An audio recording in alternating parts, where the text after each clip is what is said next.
সমাজ গড়ে তোলার জন্য একসাথে অনেকগুলো কাজ আমাদের হাত দিতে হবে।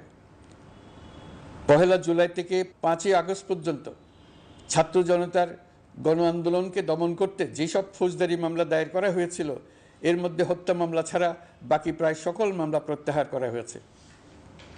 এইসব মামলায় গ্রেফতারকৃত সকলে মুক্তি পেয়েছে। দায়িত্ব গ্রহণের শুরুতেই অন্তর্বর্তীকালীন সরকার বিচার বিভাগের বড় সংস্কারের কাজে হাত দিয়েছে। যোগ্যতম ব্যক্তিকে প্রধান বিচারপতি নিয়োগ দেওয়াতে মানুষের মনে নতুন আশার সঞ্চার হয়েছে। আপিল বিভাগের বিচারপতি নিয়োগ, অ্যাটর্নি জেনারেল নিয়োগ এবং অন্যান্য নিয়োগগুলি অতি গুরুত্বপূর্ণ নিয়োগ, যেগুলো সবকটাই সম্পন্ন হয়েছে। সন্ত্রাস দমন আইন ও ডিজিটাল সাইবার নিরাপত্তা আইনে দায়েরকৃত মিথ্যা হয়রানিমূলক মামলাগুলো প্রত্যাহার করা হচ্ছে।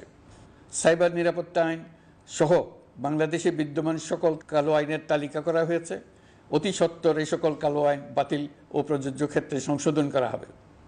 সাংবাদিক সাগর রনি হত্যাকাণ্ড সহ বহুল আলোচিত 5টি হত্যাকাণ্ডের তদন্ত ও বিচার অগ্রাধিকার ভিত্তিতে ও দ্রুততম সময়ে নিষ্পত্তির জন্য সহায়তা প্রদান করা হচ্ছে।